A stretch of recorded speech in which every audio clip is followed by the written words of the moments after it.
ఓం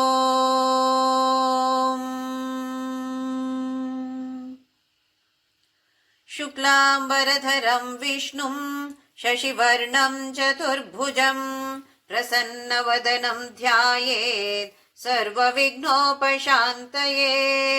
గురుర్బ్రహ్మా గురుర్విష్ణు గురుర్దేవో మహేశ్వరః గురుః సాక్షాత్ పరబ్రహ్మ తస్మై శ్రీ గురవే నమః. సరస్వతీ నమస్తుభ్యం వరదే కామరూపిణి విద్యారంభం కరిష్యామి సిద్ధిర్భవతు మే సదా. హరి ఓం. అందరికీ శుభోదయం. దివ్యమైన భవ్యమైన సనాతనమైన నిత్య నూతనమైన మన లోపల ఉన్నటువంటి ఈ దేవాలయానికి అందరికీ స్వాగతం. పప్పా స్వామి రామదాస్ మా గురుగారి పాదార విందాలకు ప్రణామాలు. మా అమ్మ నాన్నకి కూడా నమస్కారాలు. భగవత్పాద ఆదిశంకరాచార్యులు రచించిన శివానంద లహరి 100 శ్లోకాలున్నాయి. దీన్ని అర్థం తెలుసుకునే ప్రయత్నం మనమందరూ కలిసి చేసుకుంటున్నాము. 62 వరకు చూశాము. ఇప్పుడు 63వ శ్లోకం.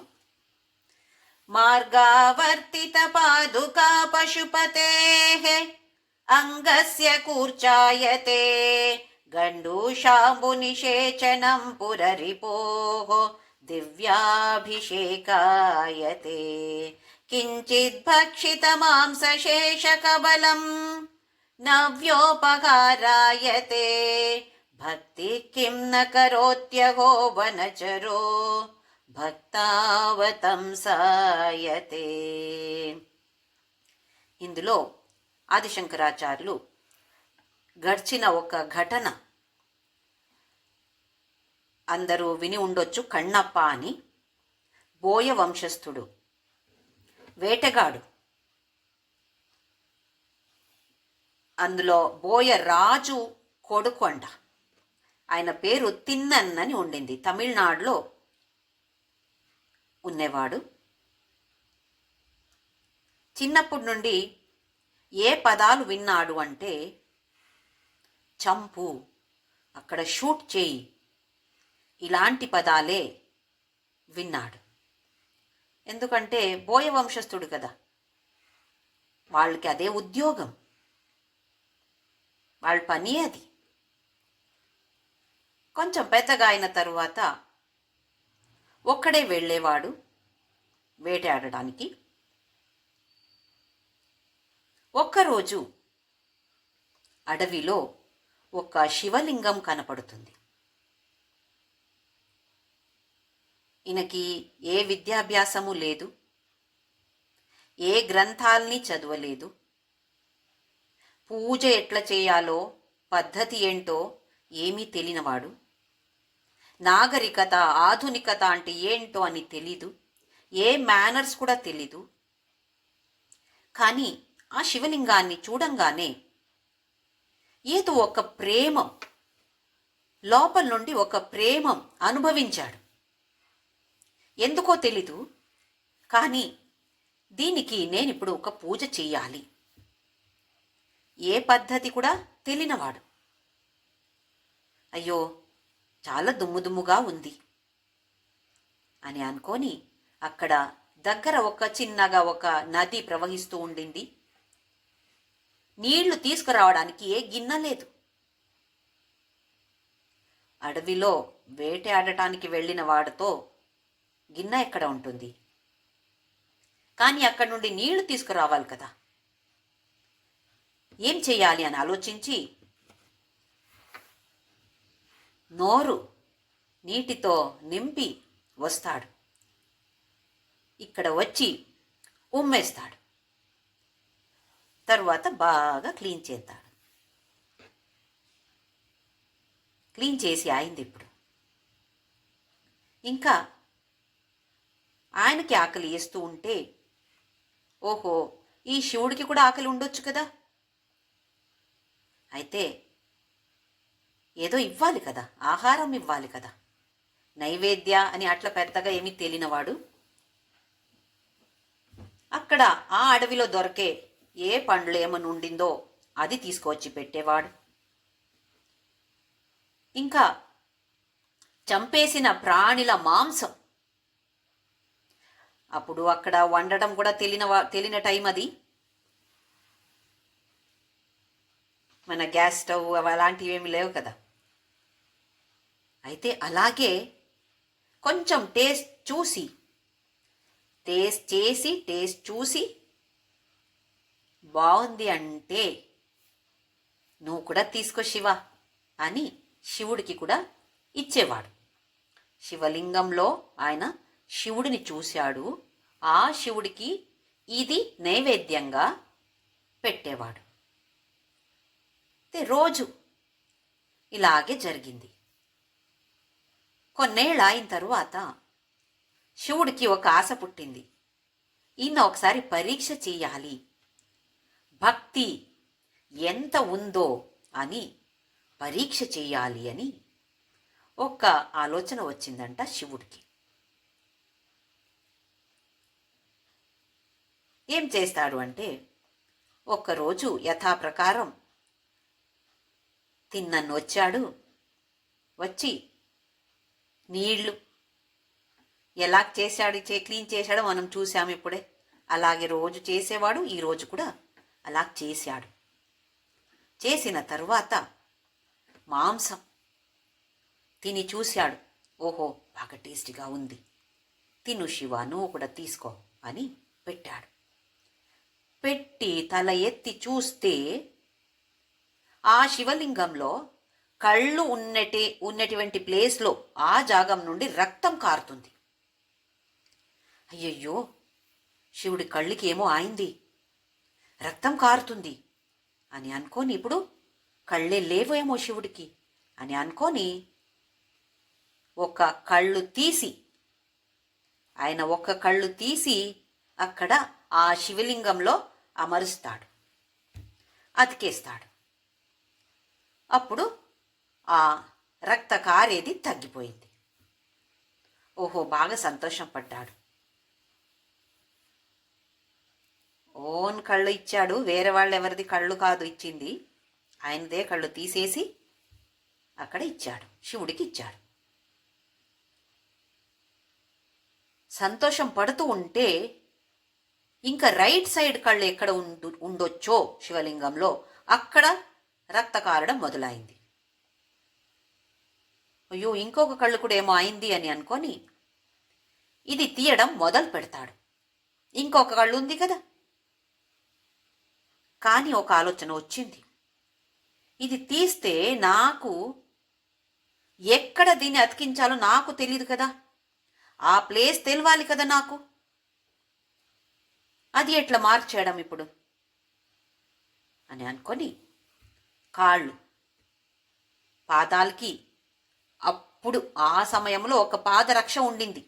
మన ఏం బాటా ఇలాంటి పాదరక్షలు కాదు, అప్పుడు ఒక పాదరక్ష ఉండింది. దానితో కాళ్ళని పైకి తీసుకువెళ్ళి ఆ కళ్ళు, రైట్ సైడ్ కళ్ళు ఎక్కడ ఉందో అంటే అక్కడ రక్త కారుతుందో అక్కడ పెడతాడు. ఎందుకంటే ఈ కళ్ళు తీసిన తర్వాత నాకు కనపడదు, అప్పుడు ఎక్కడ పెట్టాలోని తెలియాలి కదా అని ఆ కాళ్ళు అక్కడ పెట్టి తరువాత కళ్ళు తీసి అక్కడ అతికిస్తాడు. చాలా సంతోషం పడతాడు. ఎలాగిచ్చాడు చూడండి. ఆయనకే కళ్ళు కనపడదు, కళ్ళు లేవు, కనపడదమేంటి, అంధుడైపోతాడు. అయితే కూడా శివుడి మీద అంత ఒక ప్రేమ, ఒక శ్రద్ధ. మనం కూడా ఇస్తాం కదా, మనం కూడా పెద్దగా దానం చేస్తాము. నేనెట్లా చేస్తానో చెప్తాను. ఇల్లు శుభ్రం చేసినప్పుడు కబర్డ్ క్లీన్ చేస్తాను. అప్పుడు కబర్డ్ నిండా చీరలే, ఎన్ని చీరలు ఉన్నాయో, అమ్మో దీన్ని ఇప్పుడు అంతా నీట్గా పెట్టాలి కదా అని అందులో చూసి ఒక 5 చీరలు తీసి పెట్టాను. ఎందుకు? కొంచెం పాతగా అయినాయి ఇవి. అయితే పని మనిషికి ఇచ్చేస్తాను అని 5 తీసి సైడ్లో పెట్టాను. ఇంకా సాయంత్రం ఒక్కసారి మళ్ళీ చూస్తాను. అప్పుడు అనిపిస్తుంది, ఓ ఈ చీర బాగానే ఉంది, ఇంకొక 2 సారైనా కట్టొచ్చు నేను. ఏం చినిగిపోలేదు, ఏం లేదు, రంగు కూడా బాగానే ఉంది, ఫేడ్ కాలేదు, ఊరికే ఎందుకు ఇవ్వడం. మళ్ళీ మడత పెట్టి కబోర్డ్లో పెట్టేశాను. రాత్రి ఇంకొకసారి ఎదురు పెట్టాను కదా, మళ్ళీ చూస్తాను. ఇంకొక చీర, ఈ రంగు చాలా బాగుంది, టొమాటో రంగు చాలా బాగుంది, నా దగ్గర ఇలాంటి చీర లేదు కదా, ఈ రంగు చీర లేదు కదా నా దగ్గర. ఇదే రంగుది ఇంకొక చీర కొనేసిన తరువాత ఇది ఇద్దాము అని అనుకొని ఇంకొక చీర కబోర్డ్ లోపల మళ్ళీ వెళ్ళింది. ఇప్పుడు 3 చీరలే. అది చూస్తే అక్కడ ఇక్కడ చినిగిపోయింది, రంగు అంతా ఫేడ్ అయింది, ఎన్నేళ్ళలో యూజ్ చేశాను, కట్టాను, ఇది ఇద్దాము అని 3 చీరలు. అది ఎలాగున్నాయి? నేను కట్టలేను, దాన్ని ఇస్తున్నాను. నేను పొద్దున పని మనిషి రాగానే పెద్దగా, నేను దానశుర కారణం అలాగే నీకు ఇస్తున్నాను అని పెద్ద సర్టిఫికేట్ నాకు నేను ఇస్తున్నాను. ఎన్నిసారి ఆలోచన చేసి చేసి చేసి నేను ఇంకా కట్టలేను, అలాంటి అభిప్రాయం ఉంటే మాత్రమే ఇస్తున్నాను. నేను కట్టలేను అంటే తను ఎలా కడుతుంది? అక్కడిక్కడ చినిగిపోయి ఉంటే తను ఎలా కడుతుంది దాన్ని? ఆ భావన లేదు. నేను కట్టగలుగుతాను అంటే నేనే కడతాను కదా, ఆవిడకి ఎందుకు ఇస్తాను?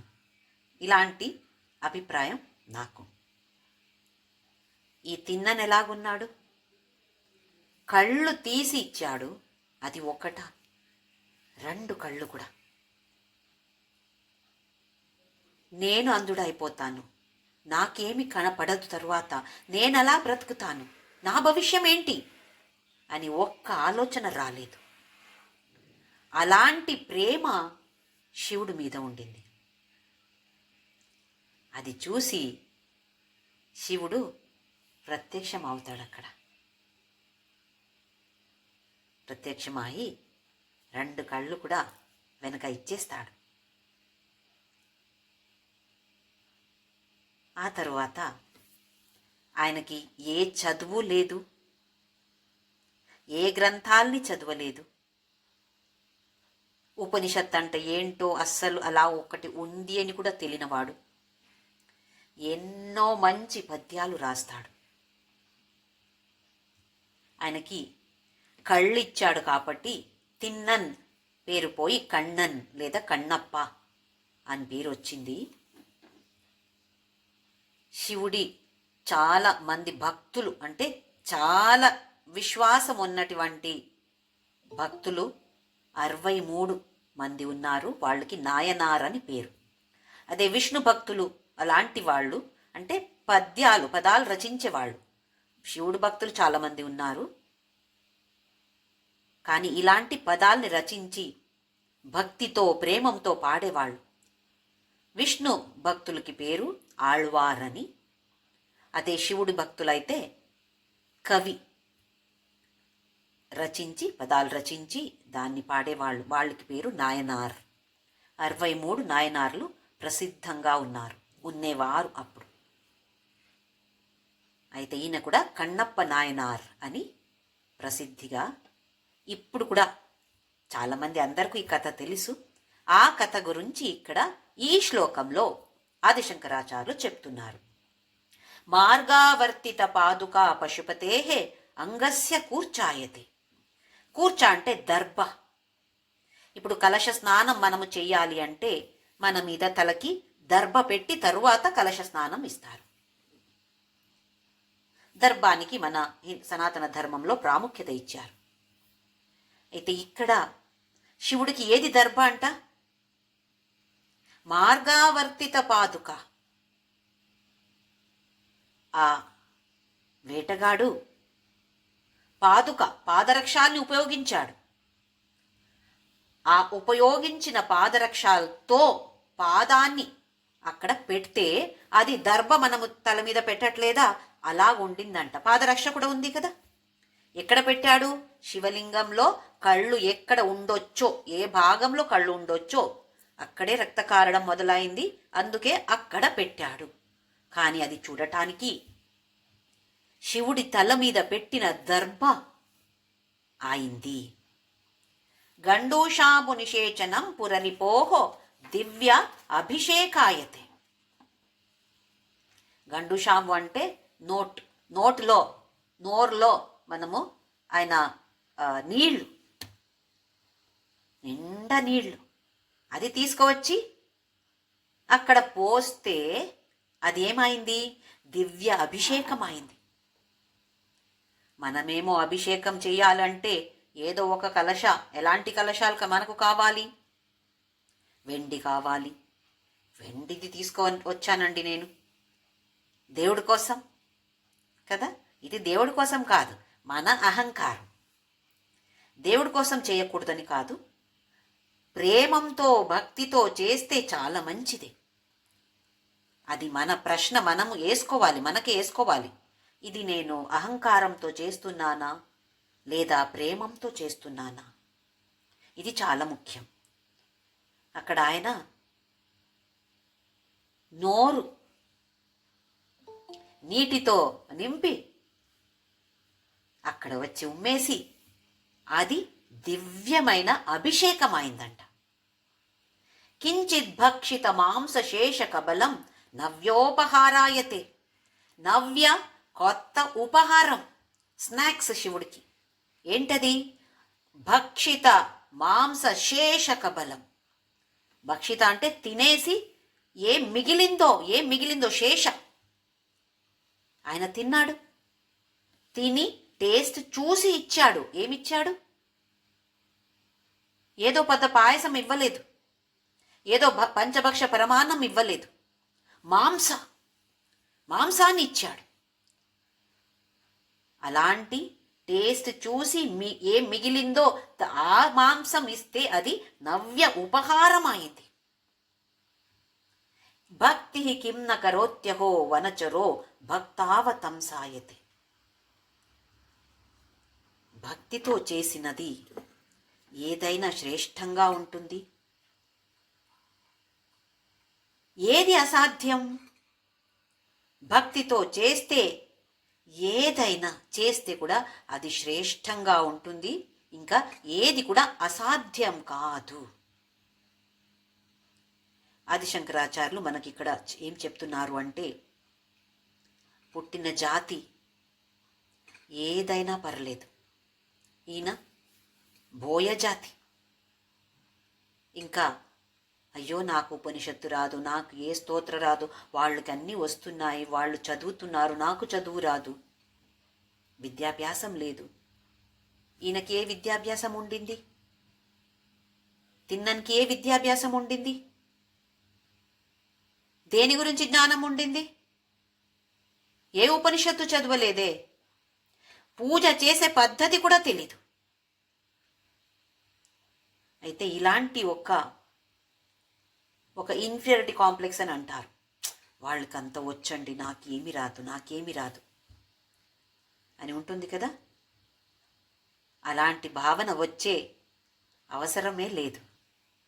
ప్రేమ ఉంటే చాలు అంటున్నారు ఆదిశంకరాచార్యులు. ఏ జాతి అయినా పర్లేదు, ఏ ఉద్యోగమైనా పర్లేదు, నైవేద్యంలో ఏది ఆఫర్ చేస్తే కూడా పర్లేదు. మనమేం తింటున్నామో దాన్ని ప్రేమంతో ఇస్తే చాలు కదా. దాని గురించి ఇక్కడ ఆదిశంకరాచార్యులు మనకు చెప్తున్నారు. ఏదో మనం పెద్దగా అవి చెయ్యాలి ఇవి చేయాలి చేస్తే తప్పు అని కాదు. చేసినప్పుడు నైవేద్యంగా పెట్టినప్పుడు అహంకారంతో నేను పెడుతున్నానా, ఇంత కాస్ట్లీ స్వీట్ నేను తయారు చేశాను లేదా తీసుకువచ్చాను, ఇలాంటి భావన ఉందా? లేదా ప్రేమంతో మనము నైవేద్యం ఇస్తున్నామా?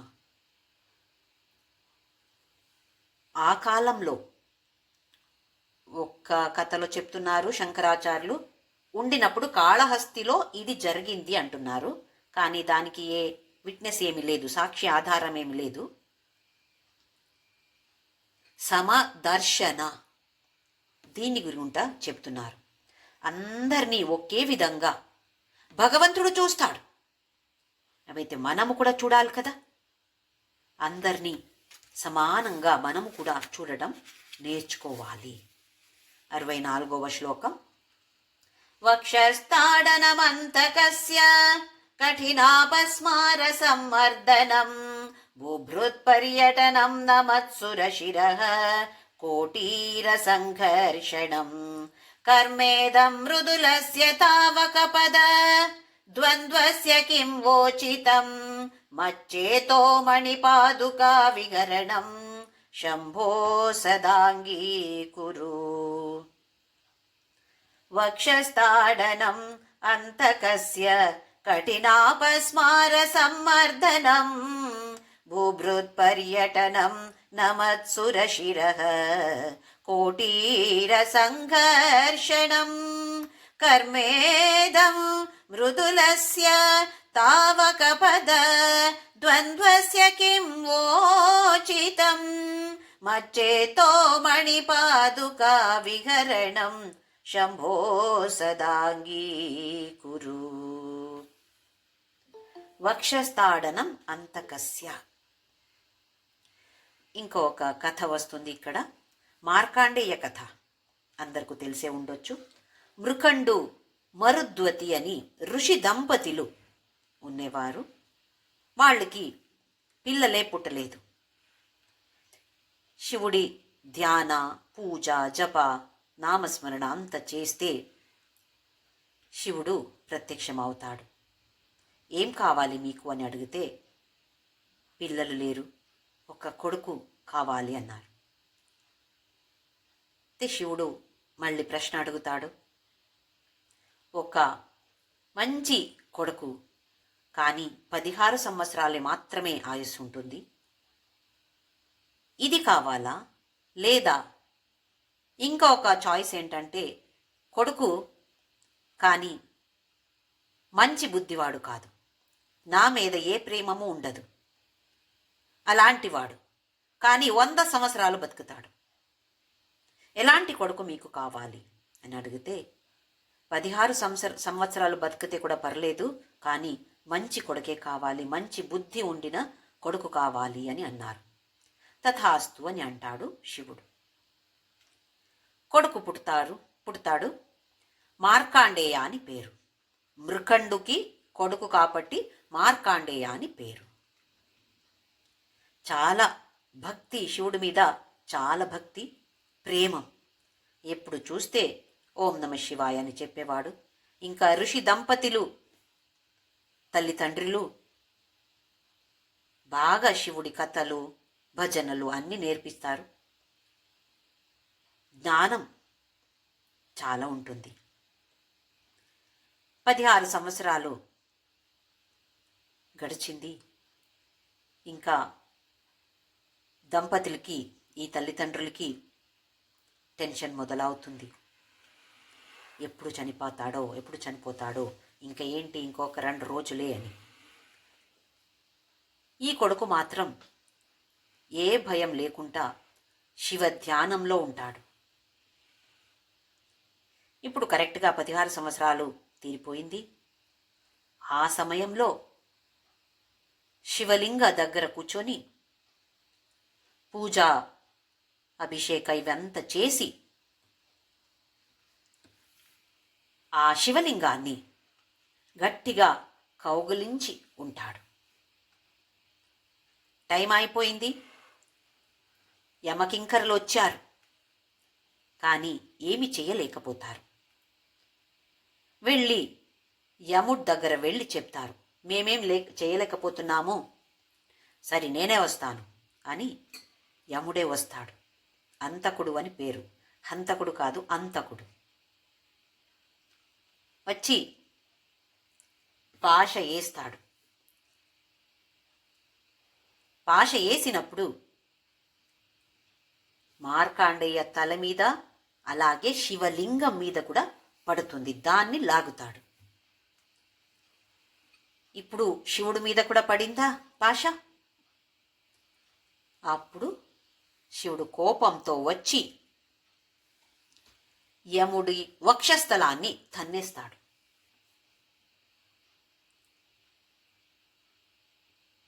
దాని గురించి ఇక్కడ చెప్తున్నారు, వక్షస్థాడనం అంతకస్య కఠిన. ఇప్పుడు ఆదిశంకరాచార్యులు ఏం చెప్తున్నారు అంటే, యముడు అంటే కఠోర హృదయం, కఠిన హృదయం కదా. ఎందుకు? ఒక్కొక్కసారి చూడండి, చిన్న పిల్లలే చనిపోతారు. అప్పుడు అనిపిస్తుంది, అయ్యో ఈ యముడికి ఏమైనా హృదయం ఉందా అని అనిపిస్తుంది. అందుకే ఆదిశంకరాచార్యులు ఇక్కడ చెప్తున్నారు, కఠోర హృదయుడు ఈ అంతకుడు. కానీ నువ్వు తన్నేసావు కదా. ఎంత హార్డ్గా ఉందో ఏమో ఆ యముడి వక్షస్థలం, నువ్వు తన్నేసావు. నీ పాదాలు ఎంత కోమలంగా ఉన్నాయి, సౌమ్యమైనది కదా, నొప్పి తగలేదా నీకు? ఇది మొదటిది. రెండోది అపస్మార సంవర్ధనం. శివుడి ఒక్క రూపం నటరాజ. చిదంబరంలో ఉంటాడు నటరాజుడు, అన్ని చోట ఉన్నాడు. కానీ నటరాజ గుడి అక్కడ ఫేమస్, చిదంబరం, తమిళనాడులో చిదంబరం. ఆయనకి చిదంబరేశ అని కూడా పేరుంది. ఏం చూపిస్తాడు నటరాజుడు అంటే, వెనక ఒక పెద్ద చక్రం ఉంటుంది, సృష్టి స్థితి లయాన్ని చూపిస్తుంది. ఆయన తాండవ ఆడతాడు, అది కూడా సృష్టి స్థితి లయాన్ని చూపిస్తుంది. ఒక చేతిలో డమరు అంటే ప్రణవ నాదాన్ని చూపిస్తుంది. ఈ ప్రపంచ సృష్టి అయిందే ఈ ప్రణవనాదంతో. ఇంకొక చేతిలో అగ్ని ఉంటుంది, అగ్ని నాశాన్ని చూపిస్తుంది. 4 చేతులు. ఇంకొక చేతిలో అభయముద్ర, నేనున్నాను, నేను రక్షణ చేస్తాను అని అభయముద్రంతో మనకు చూపిస్తున్నాడు. ఇంకొక చెయ్యి క్రాస్గా ఇలా కింద చూపిస్తున్నాడు, పాదాన్ని చూపిస్తున్నాడు. 2 పాదాలు ఎలాగున్నాయి? ఒక్క పాదాలు కింద అపస్మార అని ఒక అసురుడు ఆయన ఉంటాడు. ఎవరి అపస్మార? ఈ అసురుడు మన అన్ని రోగాలకి చీఫ్. అందులో కూడా స్పెషల్గా మూర్ఛవ్యాధి ఉండొచ్చు, నరాల దౌర్బల్యం ఉండొచ్చు, లేదా మానసిక రోగం ఉండొచ్చు. అలాంటి అన్ని రోగాలకి ఎవరు ముఖ్యస్థుడో ఆయనకి పేరు అపస్మార. అలాంటి అసురుడిని కాళ్ళ మీద తొక్కి ఆయన్ని చంపేస్తాడు శివుడు నటరాజ రూపంలో.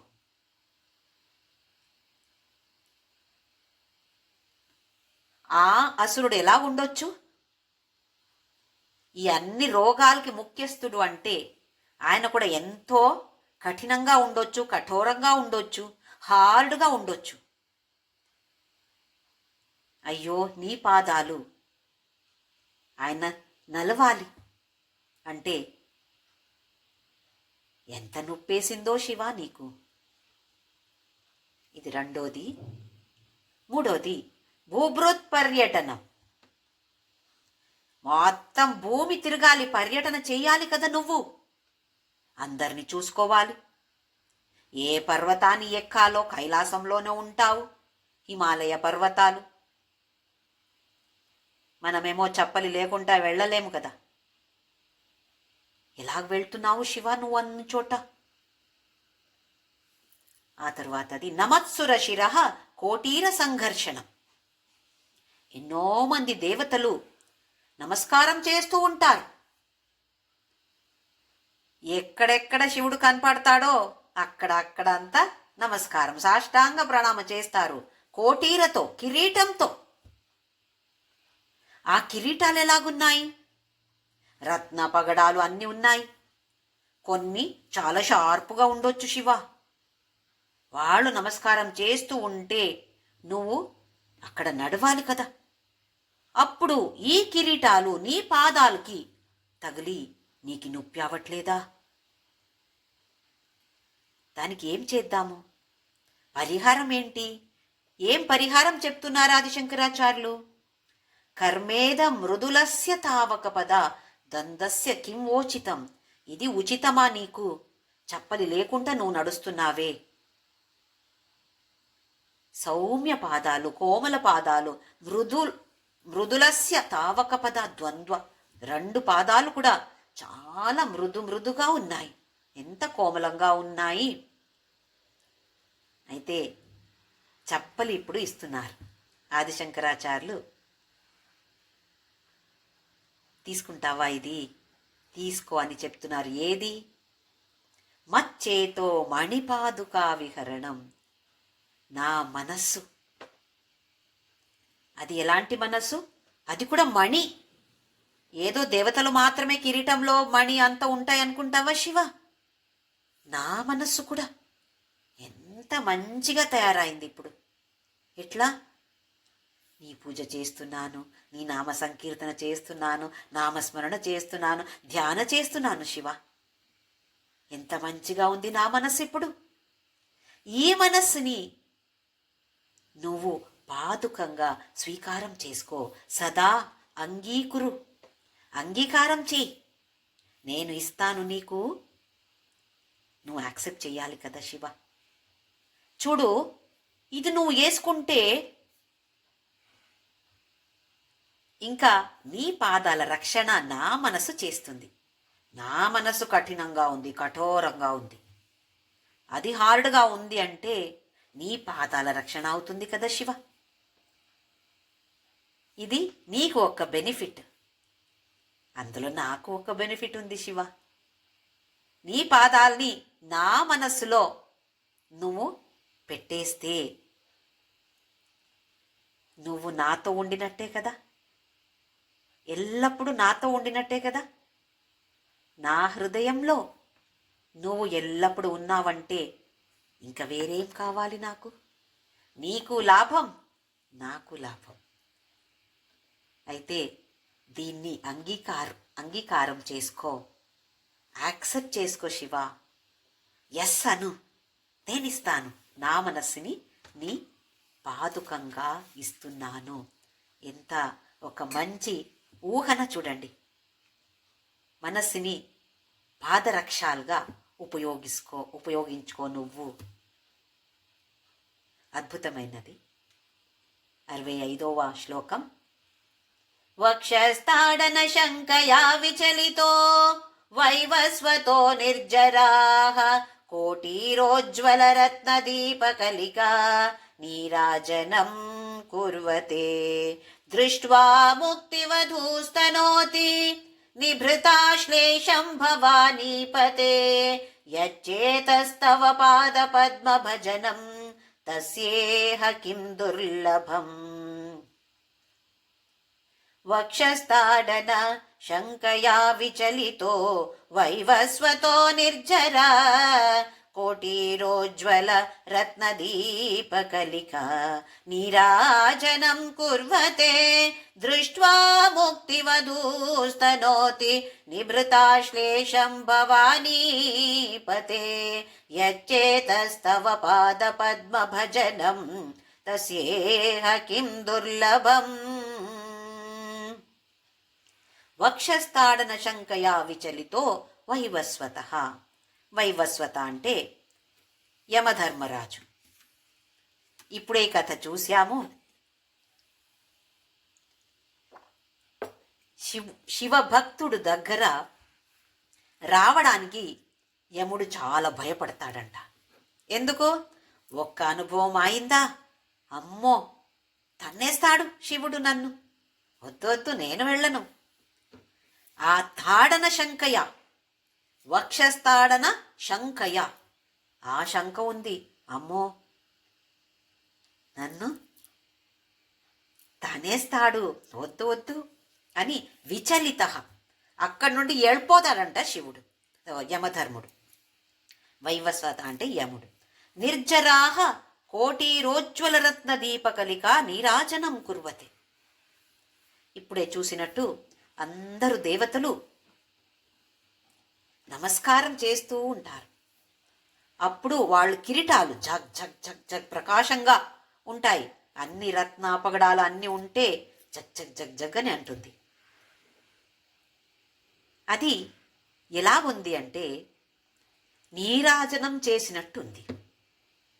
వాళ్ళేమో శివుడికి చేసేది నమస్కారం, కానీ ఇప్పుడు శివుడి పాదాల్లో ఎవరున్నారు?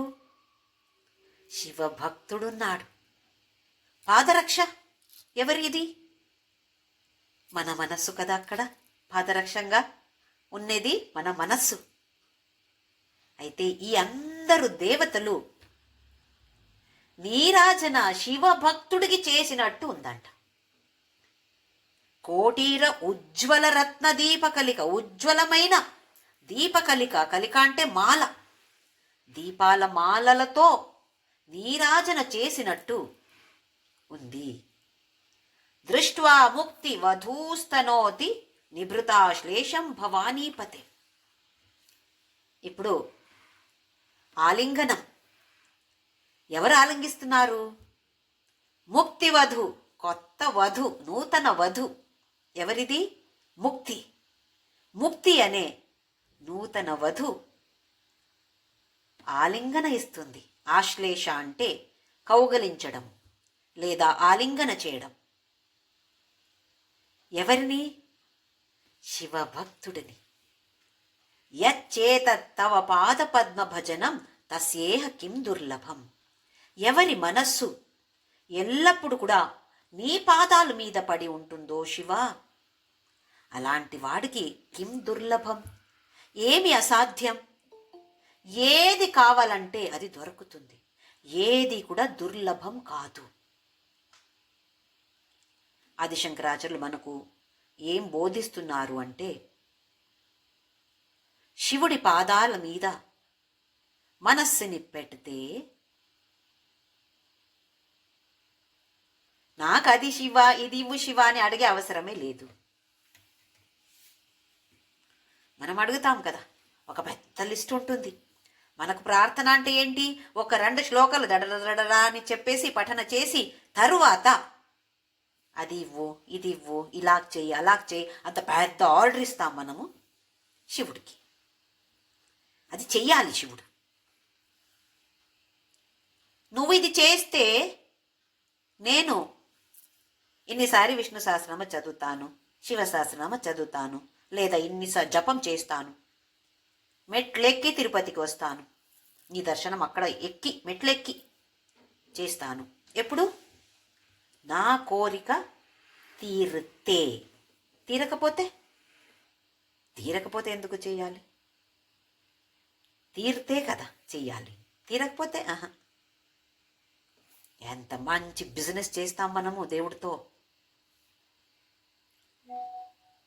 షాపుకి వెళ్ళి 5 రూపాయి చాక్లెట్ ఇవ్వండి అంటే ఆయన 5 రూపాయికే చాక్లెట్ ఇస్తాడు. 10 రూపాయికి ఇవ్వడు, 1 రూపాయికి ఇవ్వడు. 5కి 5 కదా. అలాంటి బిజినెస్ ఇది. ప్రేమం అనేది ఉందా? దాని గురించి ఆదిశంకరాచార్యులు చెప్తున్నారు. బిజినెస్ చేయకండి. మనకి ఏది మంచిదో భగవంతుడికి తెలుసు. మనమేమో ఒక కోరిక ముందు పెడుతున్నాము. తప్పు అని కాదు, ఇలా కావాలి, ఏదో ఒక ఉద్యోగం రావాలి, నాకు ఉద్యోగం రావాలి, లేదా పిల్లలకో, భర్తకో, భార్యకో, లేదా నాకు ఒక పెద్ద రోగం ఉంది, ఆ రోగముక్తం అవ్వాలి. అయింది అంటే సంతోషమే. అవ్వకపోతే ఎలాగుంటాము? ఎన్నిసారి చదివాను, ఎన్నిసారి ప్రదక్షిణ చేశాను, చూడండి ఇది అన్యాయం కదా, ఇలా చేయొచ్చా భగవంతుడు అని కదా. అలాగుండకూడదు. ఆవకపోతే ఇదే మంచిది మనకు, అందుకే నాకు శివుడు ఇది ఇవ్వలేదు. నేను అడిగాను, అడిగేది తప్పు అని కాదు. అది వస్తే సంతోషంగా ఉండాలి, రాకపోతే కూడా సంతోషంగా ఉండాలి. రాకపోతే, ఇవ్వకపోతే నా మంచి కోసమే నాకు భగవంతుడు ఇవ్వలేదు. ఒక మంచి నవ్వుతో స్వీకారం చెయ్యగలుగుతామా? అదే ఇక్కడ చెప్తున్నారు ఆదిశంకరాచార్యులు. యత్యేతః, ఎవరి మనస్సు తవ పాదపద్మ భజనం, నీ పాదపద్మ భజన చేస్తూ ఉంటే అలాంటి వాడికి కిం దుర్లభం ఇహ, ఈ ప్రపంచంలో ఏది దుర్లభము? అన్ని సాధ్యమే, కానీ మనస్సు అక్కడ పెట్టాలి. ఎల్లప్పుడూ ఏదో ఒక్క గంట పూజ చేసి తర్వాత మన పని అయిపోయింది, దేవుడితో బిజినెస్ అయింది, ఇంకా ఎలాగైనా బతకొచ్చు అంటే అది కాదు. 24 గంటలు కూడా మనము సాధకులు, ఇది గుర్తుపెట్టుకోవాలి. క్షణక్షణము కూడా ఏది జరుగుతుందో అది నా మంచి కోసమే, ఏది జరగట్లేదో అది కూడా నా మంచి కోసమే. ఈ భావనతో మనము ముందుకు వెళ్ళాలి. 66వ శ్లోకం ఇప్పుడు. క్రీడార్థం సృజసి ప్రపంచమఖిలం క్రీడా మృగాస్తే జనా యత్కర్మాచరితం మయా చ భవతః ప్రీత్యై భవత్యేవ తత్ శంభో స్వస్య కుతూహలస్య కరణం మచ్చేష్టితం నిశ్చితం తస్మాన్ మామకరక్షణం పశుపతే కర్తవ్యమేవ త్వయా. క్రీడార్థం సృజసి ప్రపంచమఖిలం క్రీడా మృగాస్తే జనా యత్కర్మాచరితం మయా చ భవతః ప్రీత్యై భవత్యేవ తత్ శంభో స్వస్య కుతూహలస్య కరణం మచ్చేష్టితం నిశ్చితం తస్మాన్ మామకరక్షణం పశుపతే కర్తవ్యమేవ త్వయా. ఇక్కడ క్రీడార్థం సృజసి ప్రపంచం అఖిలం, శివుడితో చెప్తున్నారు, నువ్వు ఈ ప్రపంచం మొత్తం సృష్టి చేశావు, దేనికోసం? క్రీడార్థం. నీకు ఇది ఒక లీల, ఒక క్రీడ, ఆట ఆడుతున్నావు నువ్వు. క్రీడార్థం, లీల కోసం, ఆడటాని కోసం మొత్తం ప్రపంచమఖిలం సృజసి, నువ్వు సృష్టి చేశావు శివ. క్రీడా మృగాస్తే జన, ఉన్నటువంటి జనాలు, ఏది ప్రాణి ఏది ఉంటే కూడా అవి ఏంటి? క్రీడా మృగాలు. మనము తోలు బొమ్మలాట అంటాం చూడండి, మనమందరూ కూడా తోలు బొమ్మలే. ఆయన కదా ఆడించేది. తోలు బొమ్మలాట అందరూ చూసి ఉంటాము. ఎలాగుంటుంది? బొమ్మలు ఉంటాయి, బొమ్మలకి దారాలు కట్టి ఉంటారు. మనకేమో ఆడియన్స్కి అక్కడ బొమ్మలు మాత్రమే కనపడతాయి, కానీ పైనుండి ఆ బొమ్మలకి దారాలు కట్టి ఉంటారు. ఆ దారాల్ని ఇలాగ ఆడించే వాళ్ళు వెనక ఉంటారు, వాళ్ళు కనపడరు. మనకు కనపడేది ఈ బొమ్మలు మాత్రమే.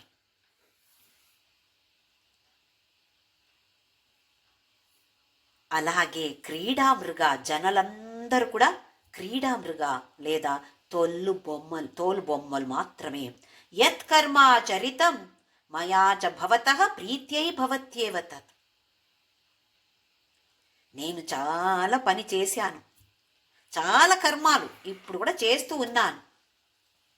ఆహా, దేనికోసం? నువ్వు చేపించావు. దేనికోసం? నీ సంతోషానికి. నీకిందులో సంతోషం ఉంది, అదే కదా క్రీడార్థం, అదే నీ లీల కదా. అయితే నేను చేసిన అన్ని కర్మాలు కూడా నీ సంతోషానికే.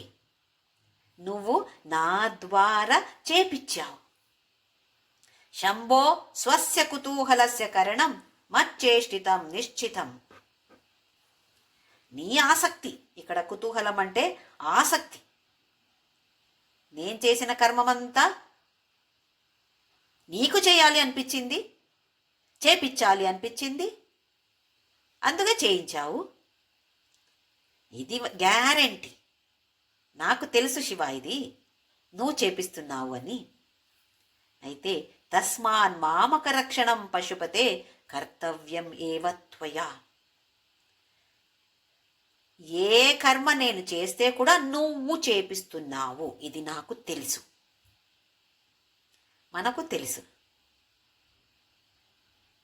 ఏదైనా పని చేసి అది బాగా సక్సెస్ అయింది అంటే అందులో ఏదో చిన్న పని మనము చేసి ఉంటే కూడా పెద్దగా గొప్పగా చెప్పుకుంటాము.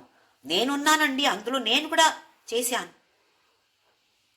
అది ఎంత చిన్న పని చేసి ఉంటే కూడా పెద్దగా చెప్పుకుంటాము. అదే సక్సెస్, యశస్సు కాలేదు అనుకోండి, ఒక గ్రూపుగా చేసి ఏదో చెడ్డగా అయిపోయింది, అలాగా అయింది అంటే ఏమంటాము?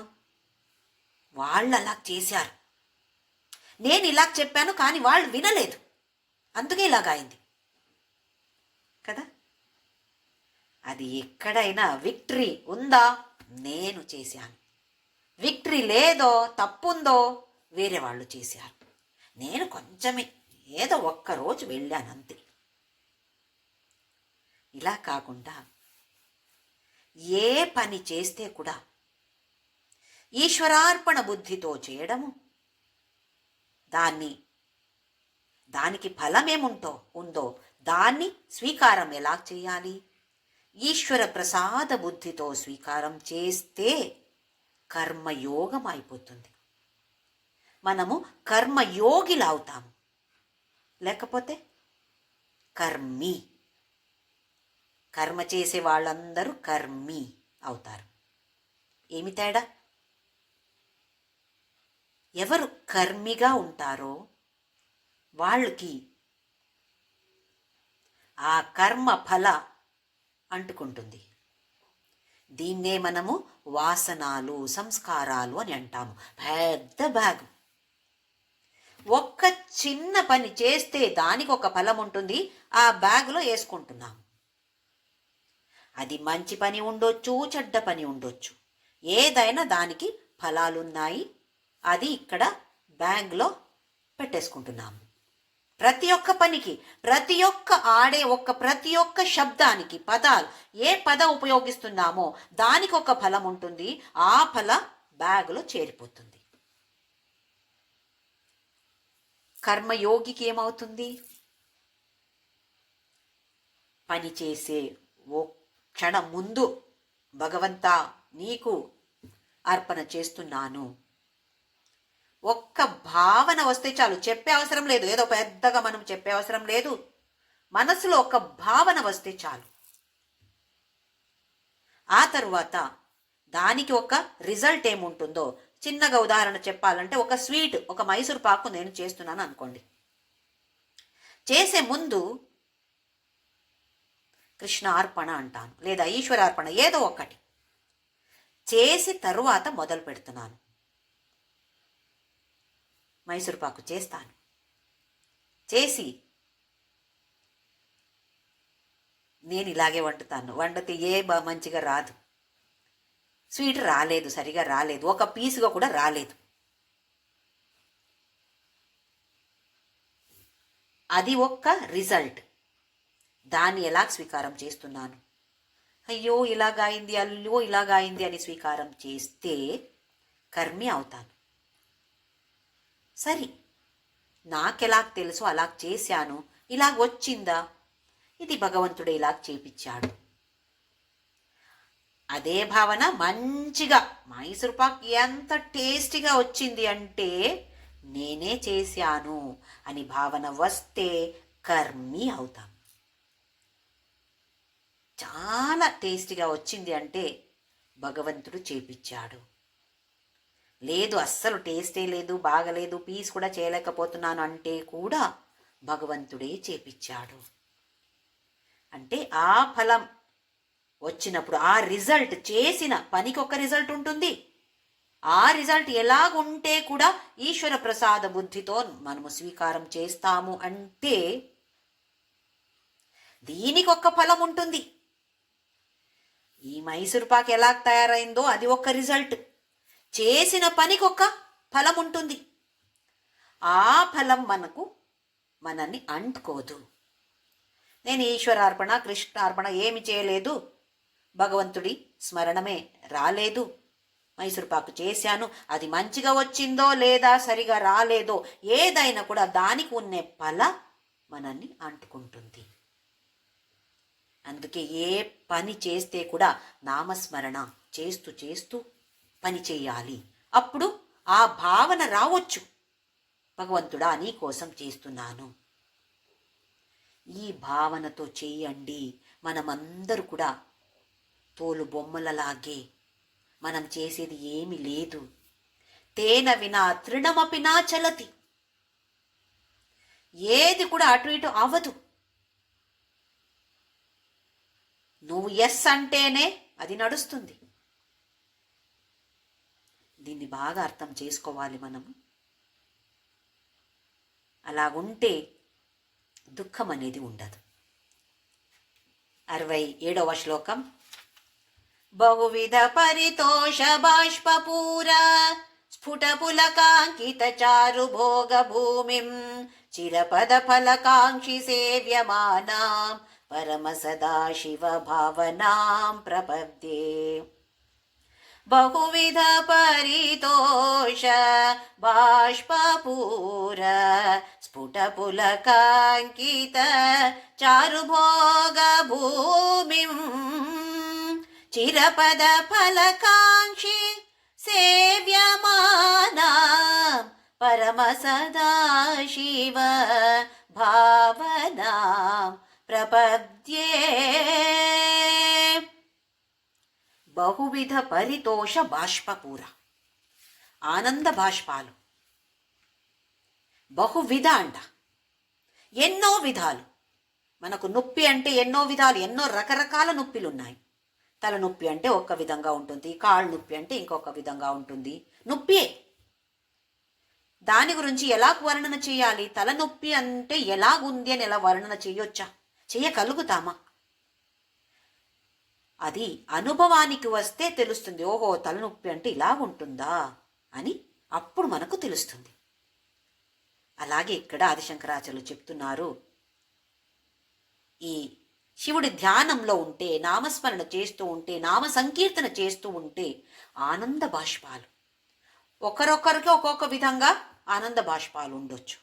అయితే బహువిధ పరితోష లేదా సంతోష ఆనంద బాష్పాలు పూర స్ఫుట పులకాంకిత చారు భోగ భూమి. ఆ భూమి ఎలాగుంది? ఆనంద బాష్పాలతో తడి, ఎంత బాగుంది. అక్కడ చెట్టు ఎలాగొస్తుంది, ఎంత మంచిగా మొగ్గలు వస్తాయి. ఇక్కడ మొగ్గల్ని పులక, ఆనందతో ఒక రోమాంచనం అంటాం కదా, పులక వస్తుంది. అలా ఉన్నాయి ఈ మొగ్గలు.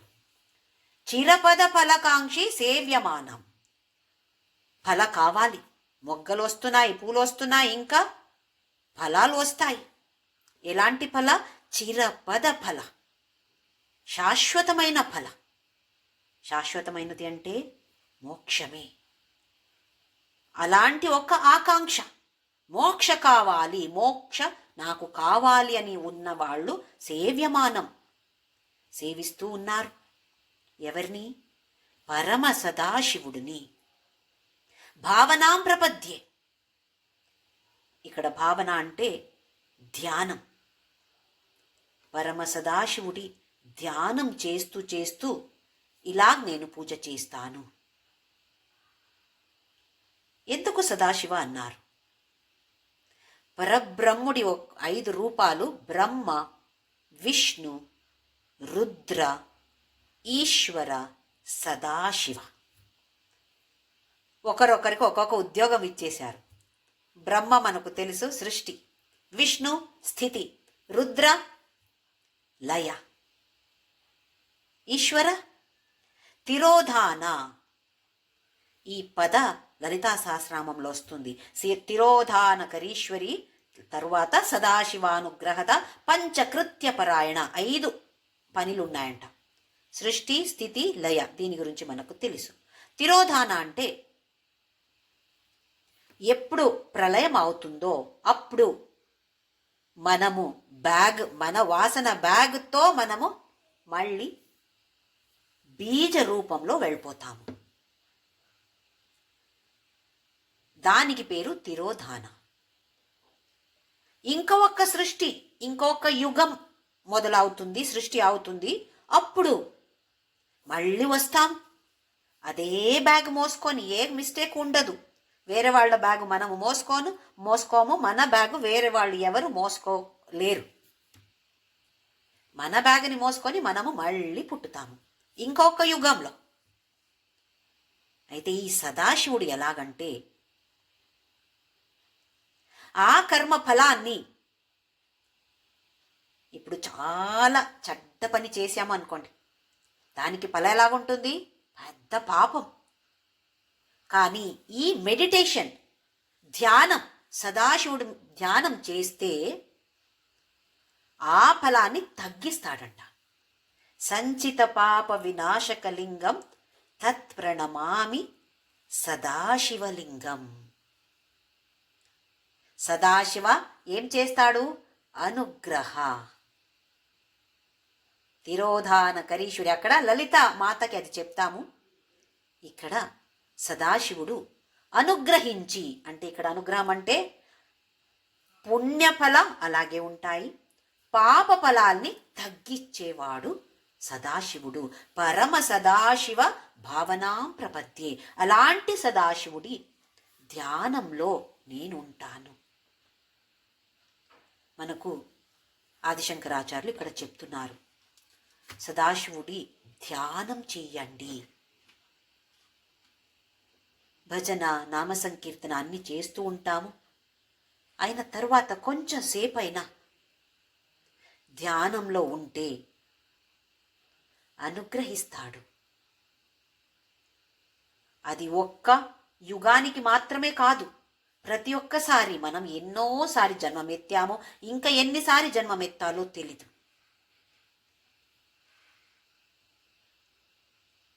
ఈ జన్మంలో మరణం వచ్చిన తరువాత వెనక వెళతాము, స్టేజ్ వెనక వెళ్ళి మళ్ళీ వస్తాము.